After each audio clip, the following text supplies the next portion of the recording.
right. Good afternoon, everybody, and thank you for joining us for this update of uh, our MetroRapid. I am Giannis Banks, the Community Outreach Manager for MetroRapid and the Green Line. We're going to keep everyone muted, and the chat feature is disabled until we can get the participation part of the update.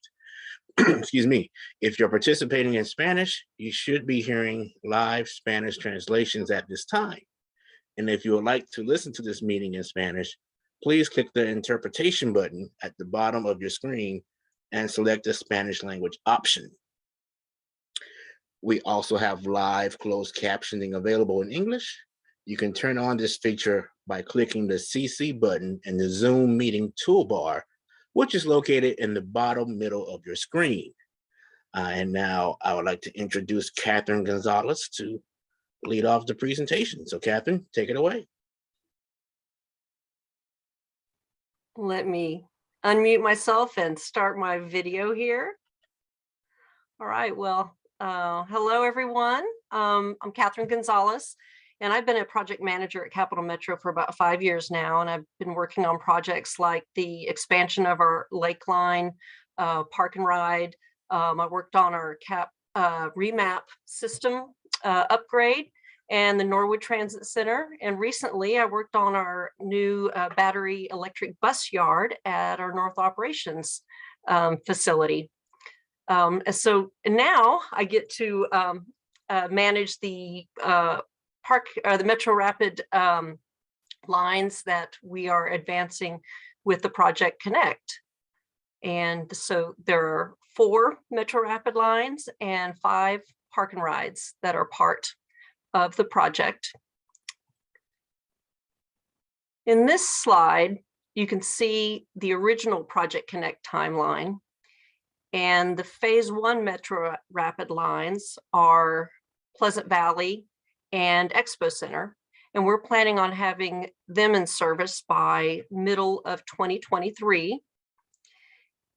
And then the second phase would be the extension of the 803, the Menchaca Oak Hill line, and a gold line that we hope to have in service shortly after the first 2, sometime in 2024. Next. Okay, so the last time I updated you on MetroRapid in September, I provided a lot of details on the Pleasant Valley and Expo Center lines. So I'm only going to briefly go over those lines this time so we can spend more time on the other 2 lines. If you're interested in the previous presentation, you can look at the Get Involved page on the Project Connect website. And if you scroll down to the very bottom, there's an engagement library where you can access lots of materials and videos. So on Expo, this MetroRapid line provides an important connection from Northeast Austin to downtown. And along the way, it connects many growing residential areas with both medical and educational facilities. And it also passes by UT, the capital, goes through the middle of the Mueller development. It goes by the AISD's Delco Activity Center and also the Travis County Expo Center. Next. So to briefly recap, the Pleasant Valley line, this line provides high quality rapid transit service east of I-35, and it connects Northeast Austin with Southeast Austin and some of the fastest growing residential areas with commercial and educational facilities. This line begins in the Mueller development and connecting with the Expo line, and it goes by the Springdale Shopping Center, the Austin Lighthouse for the Blind, Dove Springs neighborhood, and Easton Park and Goodnight Ranch, where it ends on the southern end. Next. So the characteristics of the MetroRapid service on all 4 lines is that it provides 10-minute peak service on weekdays and 15-minute service on the weekends. This is consistent with the 801 and 803 MetroRapid lines. And we're very proud that all the new MetroRapid vehicles will be zero-emission electric buses. What you see here is a picture of one of our new electric buses that's currently in service. And by 2023, Capital Metro expects to transition all our vehicles to zero emissions. So our buses will travel in mixed travel lanes, but we will have transit signal priority and transit priority lanes in some areas.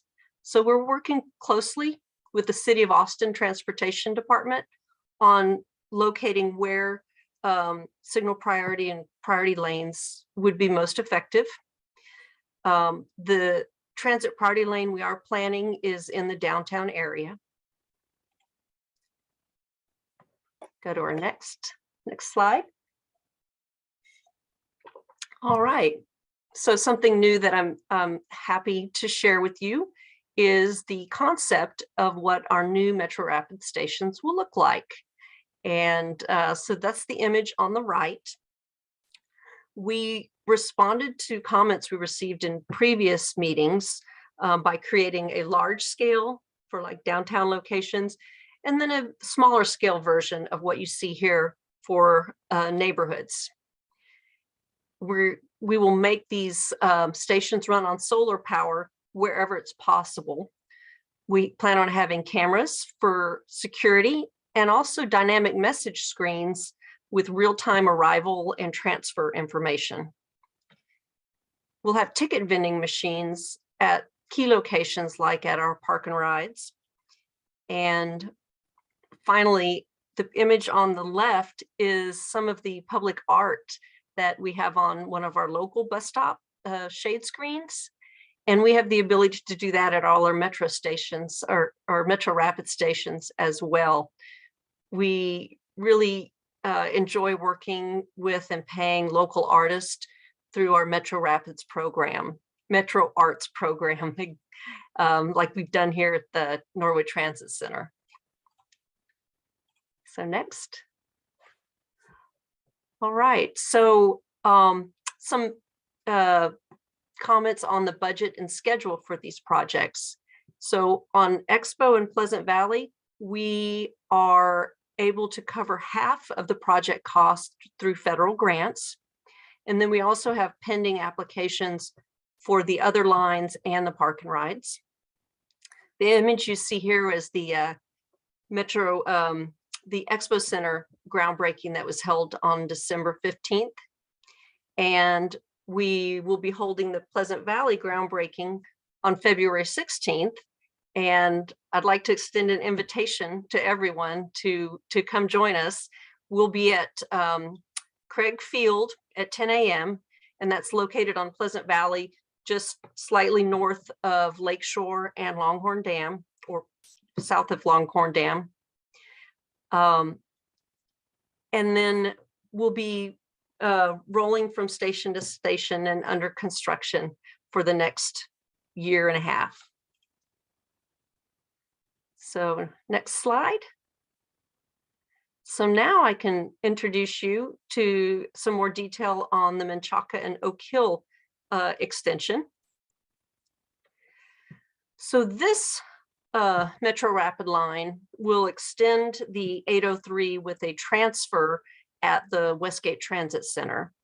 And one of the legs goes down Menchaca to Slaughter. And just like Pleasant Valley and Expo, it'll have 10-minute peak weekday service.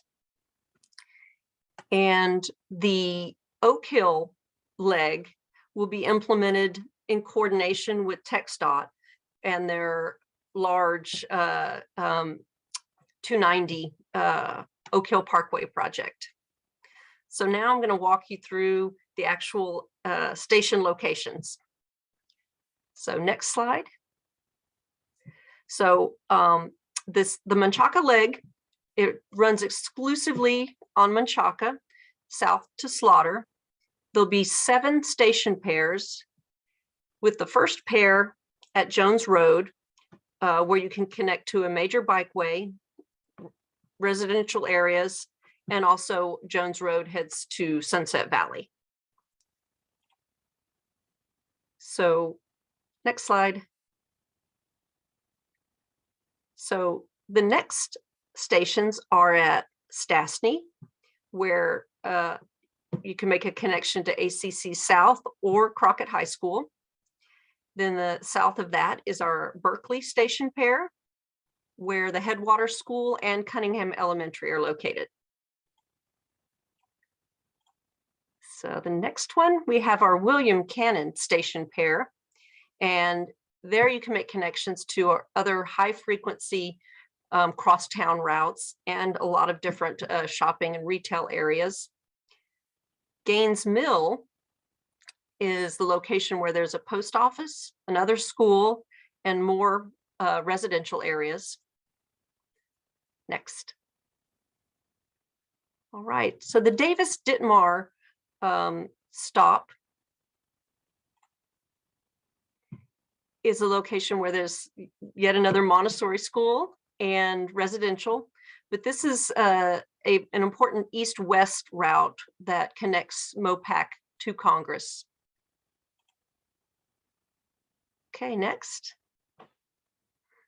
All right, and at the end of this leg, we reach Slaughter, where there's a HEB and a large entertainment district.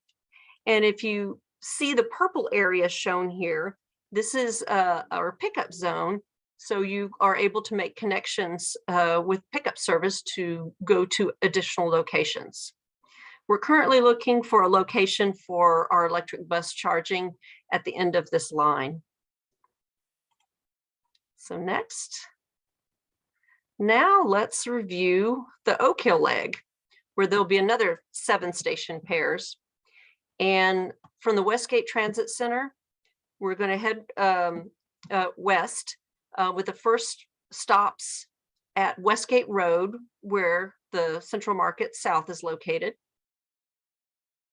And then Brody, which is a major shopping destination with a Walmart. But there's also the Violet Crown Trail to Barton Creek that's accessible from this station. Next.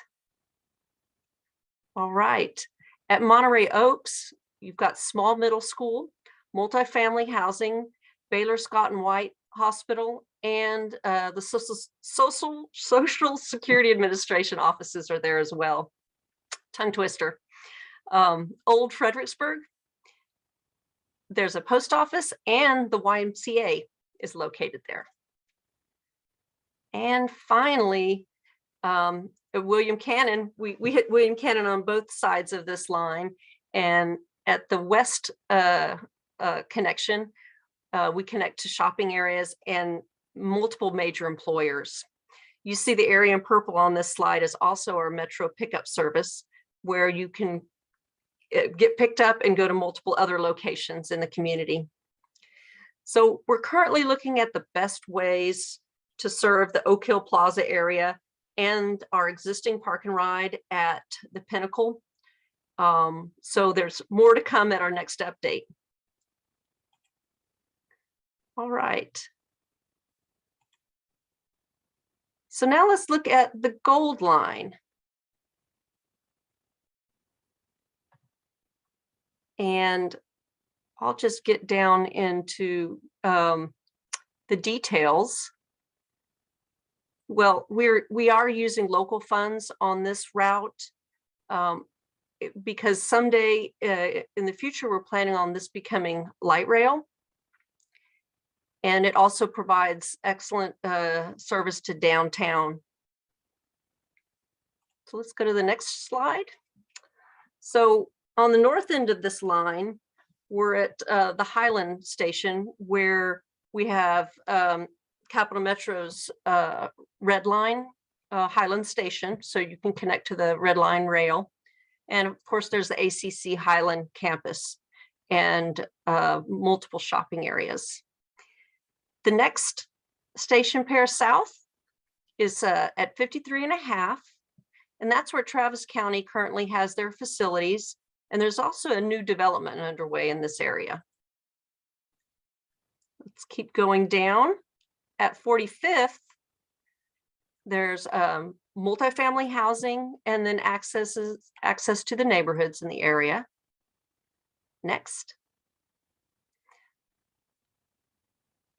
Okay, so the next station pairs at Hancock Center. And finally, we've got, or not finally, but the south of that, we are at St. David's Medical Center. And at Dean Keaton is where we are just north of the UT campus. But at this point, we're running along the same route as the Expo line.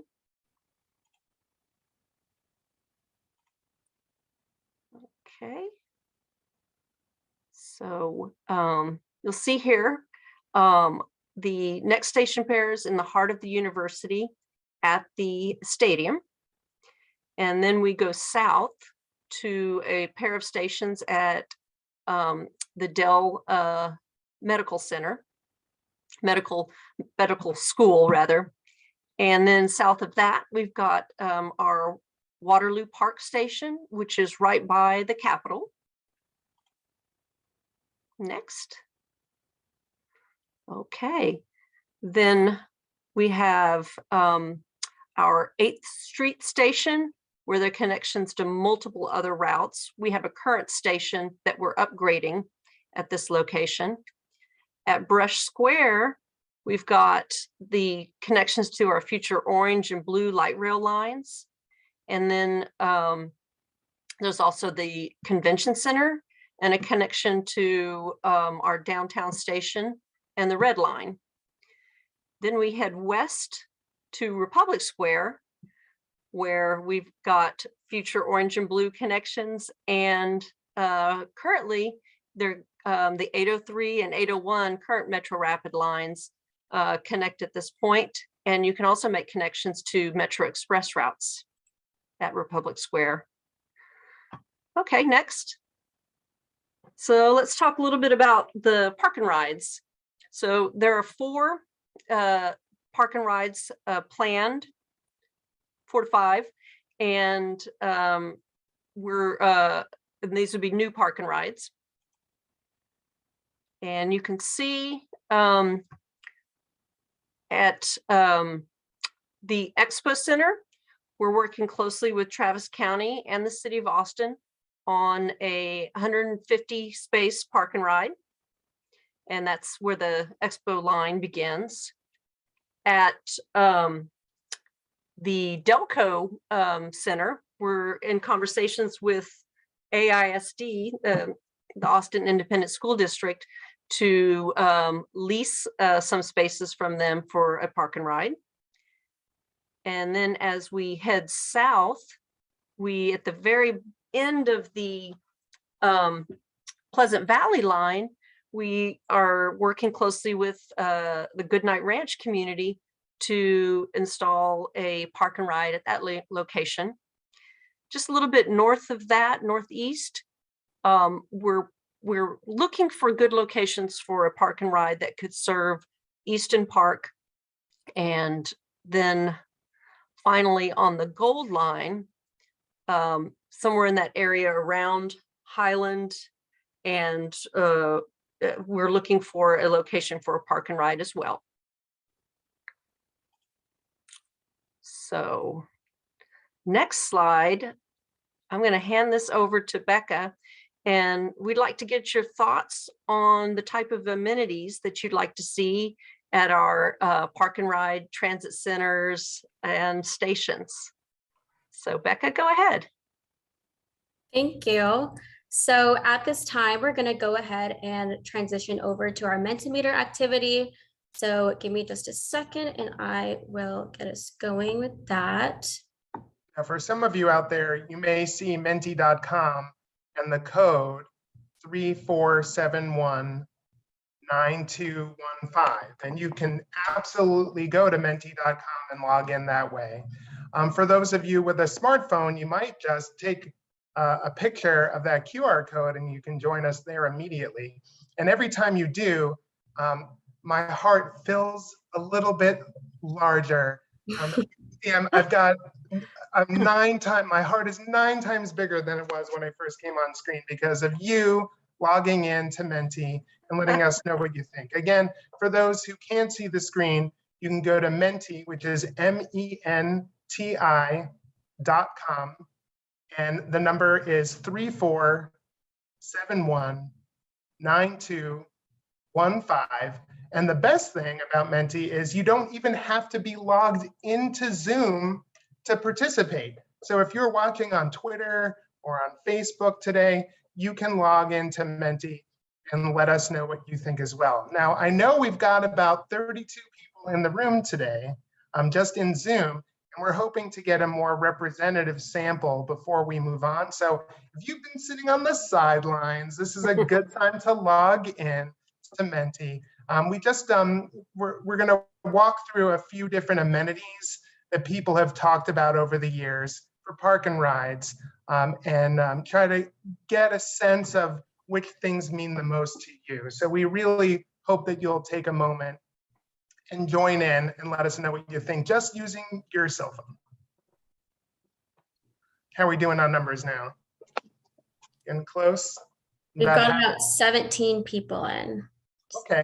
I feel like I want 3 more people. We need to get into the 20s at least. Lonnie won't be happy unless we get into the 20s. Also, while we're doing this, you're giving us plenty of time to look at the Q&A and look into your questions and provide answers. Also, for those of you who don't feel comfortable writing in a question, we will make it possible to open up mics after this presentation, and so that way you can ask some questions live. Well, it looks like we have a pretty good group. Again, you can join anytime at menti.com. Did you want to go ahead and show that first question, Becca? Yeah, let's go ahead and get started. All right. So just as promised, we want to know what amenities would improve your experience. And we have several amenities here. We're going to break this up into 3 different groups. And what we're asking you to do is give us a score. What's the range, Becca? Is it 1 to 5? 1 to 4. 1 to 4. So not against one another, just on a scale of 1 to 4, with I guess 1 being lowest and 4 being the highest marks for it. How important each of these amenities are to you? We've kind of done like head-to-head battle, Kat. So a lot of these amenities are really focused on, lighting and, shade, things that we've heard about. So we're trying to keep some of these things separate. Like if you had to compare, is it really more about the seat or about the heat? Is it really that you need light so you can see and be seen, or is the light something you need for security? That we're trying to distinguish what the needs are in the community with these different amenities that are here. See, how are we doing? It looks like we have a good amount of votes in. We have 26 right now. It makes you wonder how these things might change from different parts of the year. I mean, right now I'm freezing cold, right? Yeah. A little less worried about some of these things. Yeah. We've got like 27 people in Menti now, so like a pretty good group of people. Lonnie's happy. Being part of it. Yeah. Well, I'm not happy unless everybody who participates gets a chance to weigh in. And that's really why we're doing this today. Well, did you want to slide over to the next one, Becca? Yes, let's go. We got enough people? All right. So a lot of this is about technology. Again, same question, what amenities would improve your experience? We've got ticket vending, dynamic message screens with real-time arrival information. We've got Wi-Fi, electrical outlets, and electric car or electric wheelchair charging. I think of those as pretty equal in my book. And so again, we're looking at technology. Which technologies really will help you in your everyday using the system? You know, which ones would you actually use versus, you know, nice to have? I don't know, Kat, you're a regular MetroRapid user, yes? Yeah. I don't know about you, but I've been on some of those buses that have the new USB ports in it. I know. And the thing, it's always kind of a crapshoot, right? So I never really remember to bring my charging equipment with me. Yeah. Our new electric buses are beautiful and very handy. Well, it's nice to know when you have these choices, because once we've really settled on the amenities that are most important to the largest group of people, then you can plan every time, like, oh, there's Wi-Fi every time, or there's electricity every time. And right now, because you never really know, you're not necessarily prepared depending on the vehicle that comes down the road. Well, let's see, I have 24 people already participated in this survey. All right, we're doing great. Then let's slide over to the next one, shall we? All right, so this will be our last question. All right, and so some of these amenities have come by request. Some of them have come from our own team, and we wanted to check which ones matter to you. So, and what amenities would improve your experience? We've got water fountains, restrooms, public art, Metro bike facilities, and bike lockers. And you know, we had a little bit of a back and forth about you know, separating out bike lockers from Metro bike, because for a lot of people those are the same thing. Man, I was rooting for public art. Did it went from #1 down to to last? Well, you know, having worked with the Metro Arts team, you know, Metro Art really does a great job of really creating a sense of place, creating a dignified place to wait for the bus. And also, you know, as an aside, people are much less likely to deface the bus stop if it does reflect local art. You know, not, you know, big national providers, but, you know, people within our community who've created outstanding artwork throughout our system. And we're planning to increase that no matter what, but we wanted to compare this to some of these other amenities too. Yeah, I love just looking at the artwork while I'm waiting. You see details that, you know, if you're there long enough, you're like, wow, I never even noticed that detail. And then it looks like we've got a lot of people have already participated, which is exciting. I know that we'll be coming back to you as part of the Project Connect process. You know, right now we've been really focusing on station locations and route specific information, but not really the look and feel and design of each of these programs. So MetroRapid is a little bit ahead of the curve in showing what the prototype of a station would look like. But for those of you who have been watching all of our programs, we'll have more time to take a deeper dive into what specific park and ride facilities look like.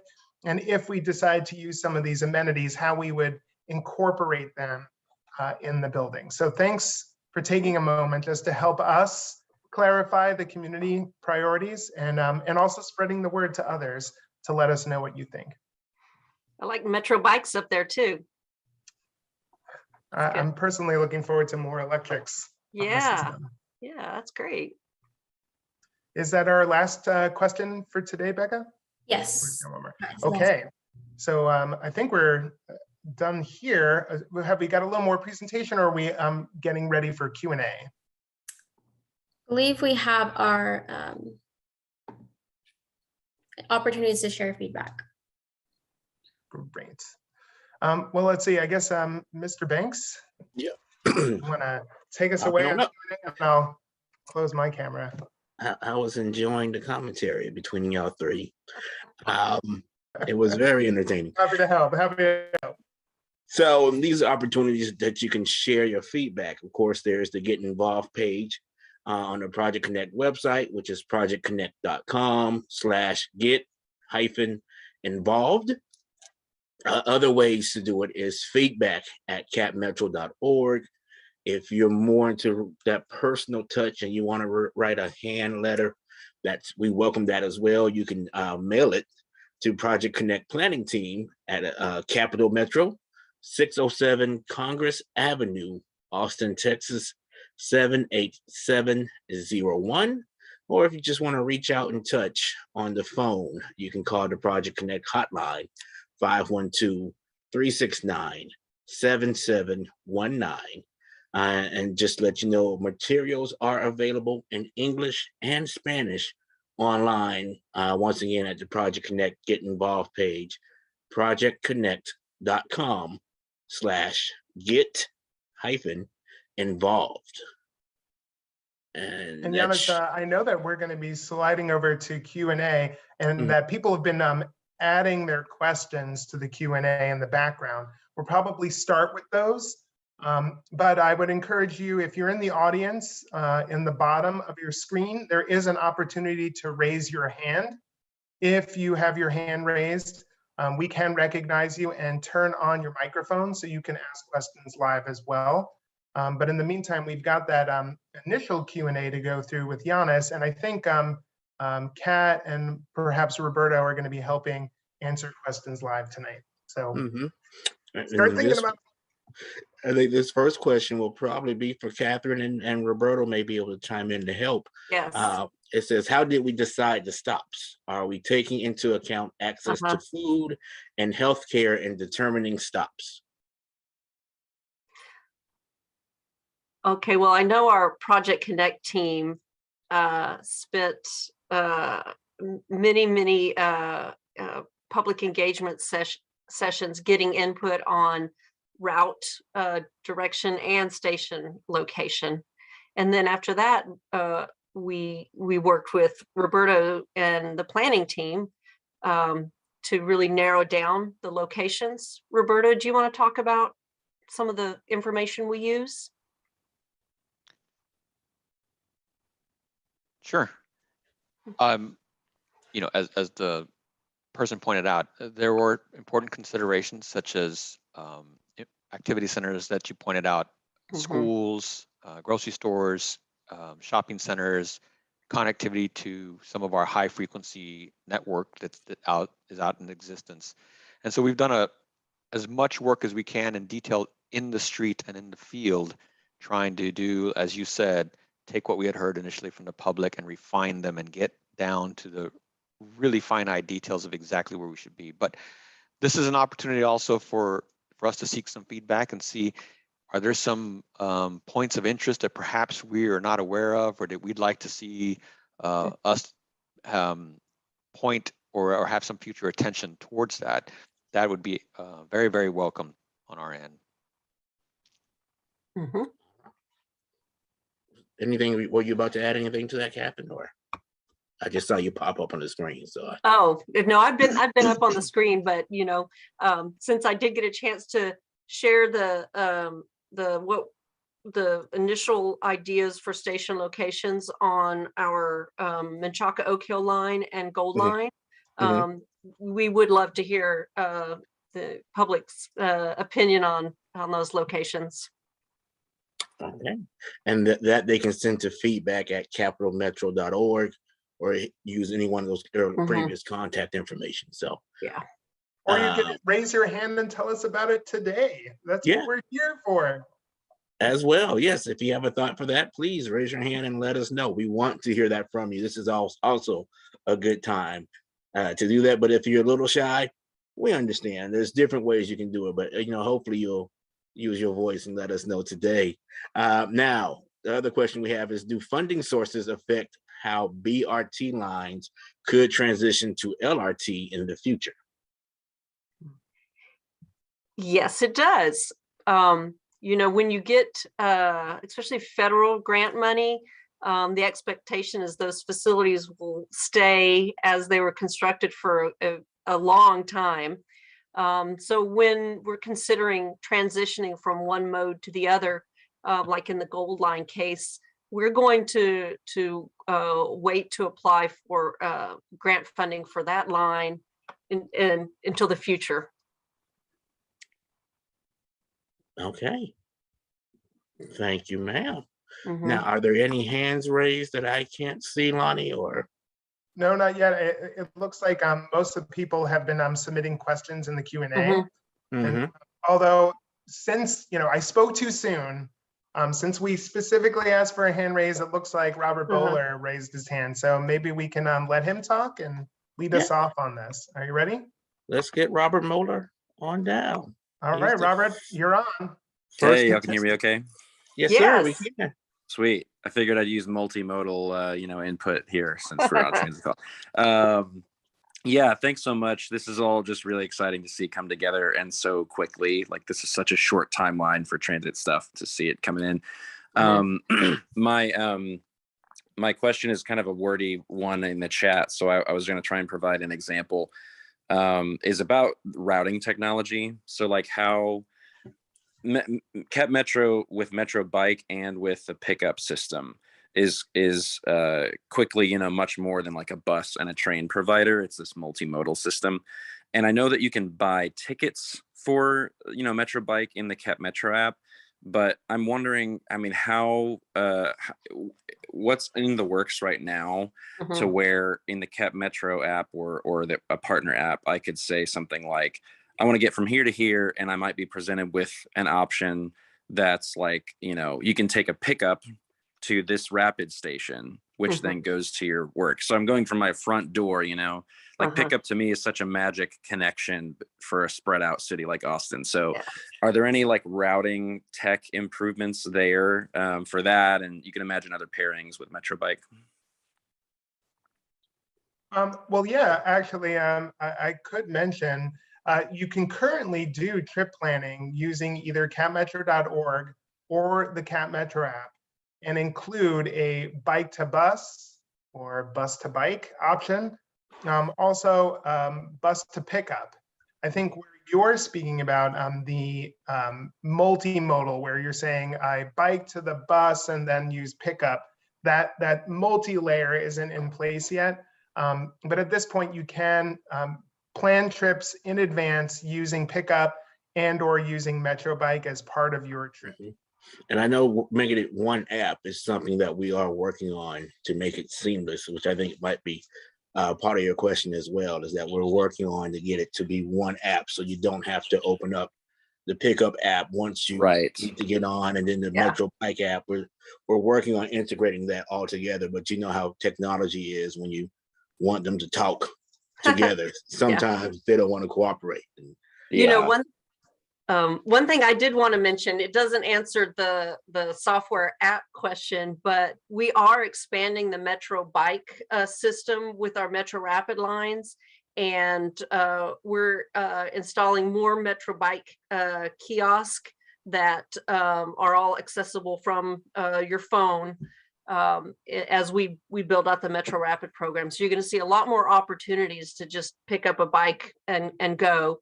And then another thing that we're really happy about is that we have bike racks on all of our vehicles. So, and we're getting larger bike racks because we find a lot of our riders love having the ability to bike to the station, ride, and then again, bike to their final destination. That's fantastic. Thanks. Thank you for your question. We have a question from Scott Morrison. I would like to know why go to the expense of building the gold line twice instead of waiting to build it as a light rail for the first time around. Yeah. Well, the planning team might want to help me with this one, but I do know that it's a common progression to start with the rubber tired option, build ridership to the point where it makes financial sense to install light rail. So we're kind of following through that progression on the gold line. Did Roberto, do you have anything to add? No, Catherine, that's perfectly along the lines of what we've been doing to date and what we should expect to see going into the future. Yeah, in fact, the orange line is following our very successful 801 MetroRapid line. Mm-hmm. Mm-hmm. So yeah, thank you. And then Anonymous would like to know, can you speak to the City of Austin anti-displacement tool developed for Project Connect? How will that be implemented for these or other lines? Mhm. And I know that's something we've been working on with the CAC, the Community Advisory Committee, Yeah. which they meet once a month.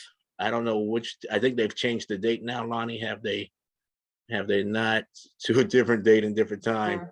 But they're working on figuring out how that funds will be used. And those meetings are open to the public. And they're always looking for public feedback to give input on that, but they'll be working with the city to help them make those decisions on how that money can be best used, and we get the biggest bang from that with helping people out. Giannis, I'll just add that, Hey. the city of Austin has just launched a website for the anti-displacement strategies, the equity tool that's been developed, and some of the allocations that they're planning. I think that just launched last week, so I encourage people to go visit the website. I'll look it up and put it in the chat for us. Yeah. Thank you. And then I saw you unmute yourself, Lonnie, so I didn't know if there was anything you were about to add or. Oh, I'm just putting a link to the CAC landing page into the chat. Gotcha. So that way you can follow those meetings. And to answer your question, you're right. They have been meeting on the 4th Wednesday of each month, and they will be meeting on February 23rd of this month. But starting in March, they're moving to the 2nd Thursday of the month. And so that'll be on March 9th. So there'll be 2 in a row real quickly. Hey. So if you miss them in February, you'll be able to catch them again in like just a week after that. And once again, they have an opportunity for public comment. So definitely come out and express your thoughts and opinions and what you would like to see. Now, Megan would like to know, she says, I'm not sure if this is the right meeting to ask, but who deals with creating bike lanes? I love the bike lane near downtown, near East 4th, she thinks, that is separate from the That's road. it. Can Austin build more bike lanes separate from the road? Yeah. So my involvement in bike lanes is working really closely with the city of Austin and their the transportation department. And why is the mobility group name escaping my mind? It's what happens at public meetings. But there's the city has a really great staff that is working closely with Capital Metro to make sure that the bike lanes work together with our MetroRapid stations, and they are working hard on getting more bike lanes similar to the one that you love throughout major corridors, and just making this a safer city to bike in. Active transportation. Thank you. We all have those moments. I know. I got to have at least one of them.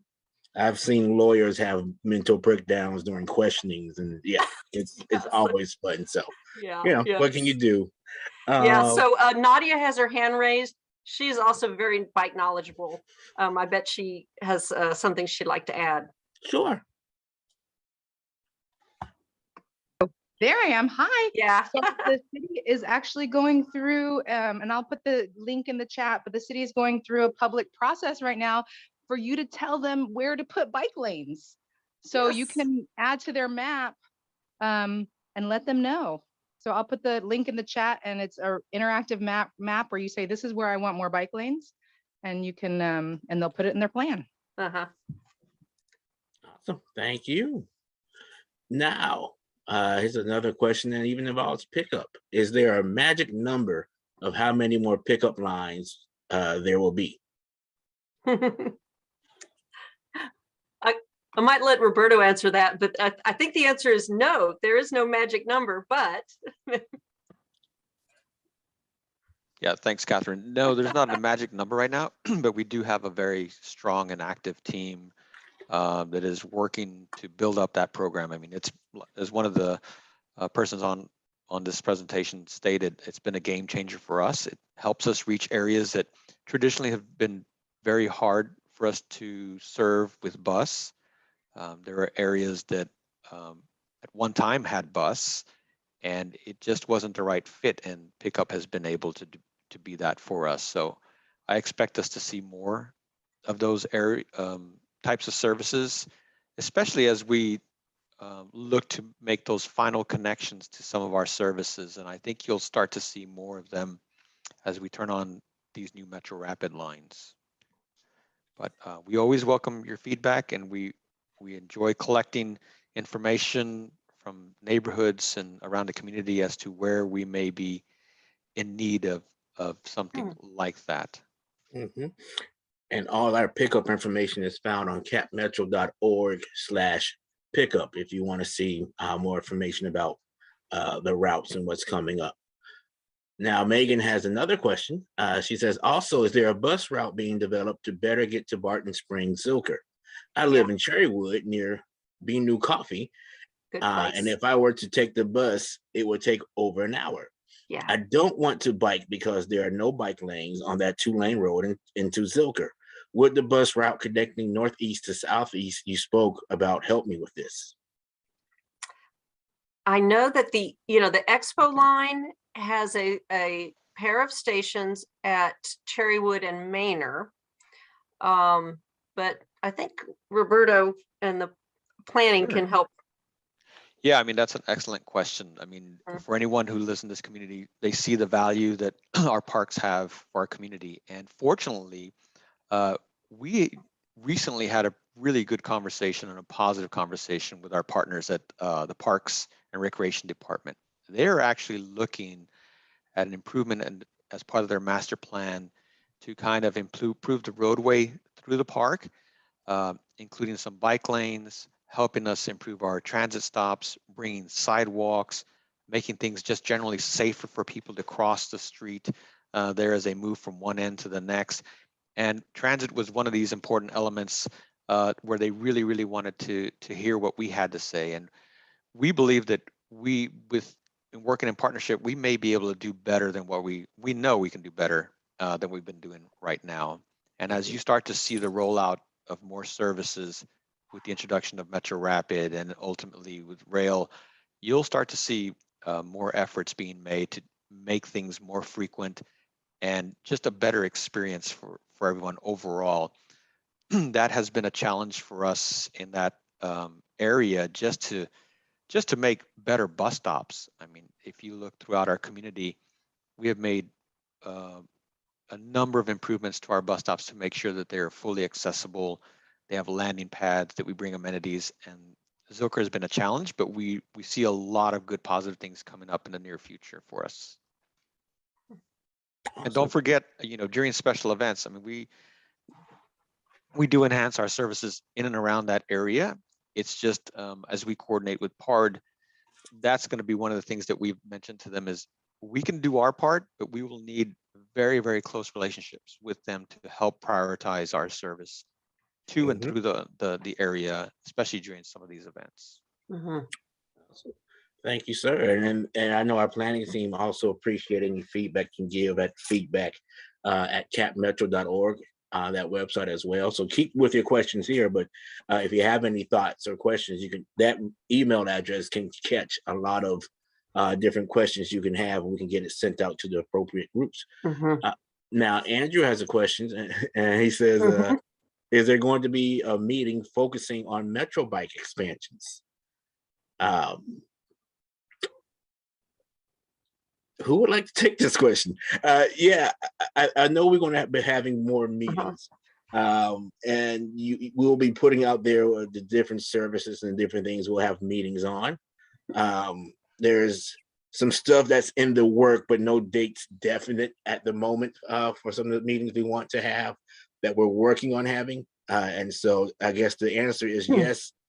Just pay attention to either the Project Connect page or Cap Metro's website and Twitter feed, and we can get that information out to you. But as of this moment, there is no specific date. I was just going to piggyback on what you said, Giannis, and let the Project Connect watchers in the audience know that there was a Metro Bike and Pickup meeting scheduled last week. And right before we went live, there was some information that we needed to wait. It would be better if we waited a little bit, so that way our new dashboard was up and working before we started talking about something that wasn't on our website. So there are some more updates on the back end that we needed to do before we could do the broadcast with you, but that is coming. And as people brought up tonight, Metro Bike and Pickup are a very big piece of how you get around. And even those who are riding Metro Rail or MetroRapid use those services. So we know that it's important to you, and there will be a broadcast about that and an opportunity to talk about changes for the program coming soon. Yes, sir. Thank you. This next question says, is there going to be any meetings in the future for the Lakeline station? So I kind of wondered, like, was it relative to service on the red line or the facilities at Lakeline?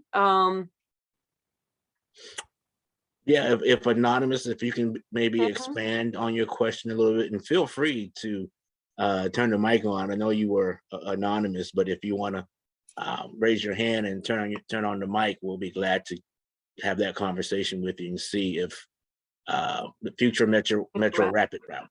Okay. That one was not a part of the initial investment, if I remember correctly. And so that would have to come up when we find more funding for the full plan. We do have a MetroRapid route that would be coming from there. That's a part of the full plan for Project Connect. But for the initial investment, that route wasn't a part of this, the vote in November. So we wouldn't have a date on that for the MetroRapid route. There could be some Metro Rail updates that could happen there, but for MetroRapid, yeah, there's not a date at this moment for that. And of course, there's also Metro Express service as well. And that could be an update in itself as well. I think we'll see more Metro Express service, of course, once the city opens back up, once we open back up and get through this pandemic or epidemic or whatever we're in now. I think you'll see more of our Metro Express services coming back online, and we can have some more conversations about those as well. Andrew would like to know, how late will the BRT lines run? I know I've been stranded downtown when the red line stops. Oh, yeah. Yeah. So, 10-minute during peak hours. And, right now, the peak hours we're looking at somewhere between, what we currently have on the 801, 803, and, as seeing what the future holds, those peak hours could be broader. Roberto, do you have any sense of what we might be looking at? Yeah, I mean, ideally we want to be operating, throughout the day and into the evening, late night. And prior to the pandemic, both 801 and 803 were operating till 3 in the morning on Thursday, Friday, and Saturday nights. Unfortunately, we had to curtail that just in the last year, just because of limited resources and as the city has kind of closed in. But we're hoping to bring back that late night service on those services, and then ultimately also introduce that as part of the Pleasant Valley and Expo and the other lines. So the ultimate goal is to have almost round the clock service, almost every day of the week. And we will get there. We just had a small stumble with the pandemic right now, but we were well on our way just prior to that. And we'll get back to that. Awesome. Thank you, sir. This next question is for Andrew. He got so excited about the Pleasant Valley groundbreaking that he took the day off. Yeah. Now, he is having a doctor's appointment, but we know he took it off for the groundbreaking first and then made his doctor's appointment. So he wants to know, some more about it so he could possibly attend. Yeah. So I do know it's at 10 a.m. on the morning of the 16th, and Krieg Field, which is spelled Kreig, I believe. And so and it's just south of the river and Longhorn Dam on Pleasant Valley. Now, Giannis, do we have anything posted on the Project Connect site with the details? I am looking now. I think some stuff has started to go out about it. I know some invitations have gone out. I believe there's been some social media posts maybe about it. And I'm looking now on I'm guessing that we're going to be in the parking area close to where the fire department training tower is. Is that the correct location? It's somewhere in that general area, yeah, close to the front. There is some information about the get involved page about it. Well, it's not much. It's just saying TBD, which will get updated soon. So you can have more information. We'll work with the marketing team, communication team to get that updated. But it'll be about right there where you turn into the parking lot, and we'll have signs and banners up directing people where to park. It's going to be a little chilly, possibly. Really? Out there, a little cold out there. So if you do come, I do know we'll have space heaters or I guess some heating units, what have you. But just make sure you dress warmly. And of course, with anything in Texas, pay attention to the weather. Because I think, from what we saw from the last time I looked, it can be from anywhere between the 30s or the 60s. And so sounds like Texas. Right. As we get closer, we'll figure out what it is, or we'll know better what the temperature will be like. But rain, sleet, or snow, we should be out there for that groundbreaking. And we picked that spot just because it was harder to find a central spot or a spot along the route. So this is something that where we can get folks from all over can come here and have space for people to participate in the groundbreaking. Yeah. So Andrew, if you do come by and say hello, introduce yourself to me, because I'd like to meet you in person. And I saw, I think Roberto put in the chat that it's right on the Route 300, which is a high frequency 15-minute route that goes from Westgate Transit Center all the way to Crestview. All right. Yeah. And I'm looking, are there any more questions? And once again, feel free to raise your hand. If you have, here we go. It's from Kale. Will the Gold Line BRT route through downtown be affected by potential tunnel construction, I should say, on 4th Street? Yeah, it'd be the Gold and the Expo routes that would be affected. And yeah, so we're already looking at ways that we could run that same service and serve most of those station pairs and make our way to Republic Square during construction. It's going to be challenging, but we'll definitely be posting any long or short-term detours for the routes, on our app. Yeah, and go ahead. Sorry. I thought I'd see if anyone else on our team knew more about it than that. No, I will say that, like you mentioned, Catherine, it's going to be a challenge for us, just like any construction in downtown is. We'll do our best in working with the city and with our partners at ATP to coordinate detours. And they're likely to look at phasing portions of that, and that's going to be what we'll look for, any opportunity to make sure that, like you said, that we can get to and from Republic Square and connections to all of our services. Right. Yeah. Yeah, thank you. And then that's brings up a good point about how the MetroRapid will be connected to the orange and the blue line right there downtown. So even if you're not along the corridor for the orange and blue, we can still get you connected to that. So well, and then the Pleasant Valley route intersects with the blue line at Riverside. So that's a great connection. So look forward to that. So once again, go to the Project Connect page, projectconnect.com/get involved.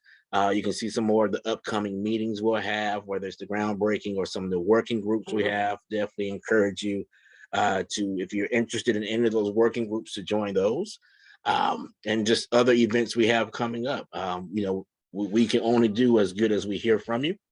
And we want to hear from you as much as possible. There's no such thing as too much feedback from the community. Definitely want to thank y'all for tuning in tonight. We know you could be watching anything else right now, but you chose to hang out with us, and for that we are grateful. Yeah, with that said, Catherine, anything else you want to add to it before we get out of here?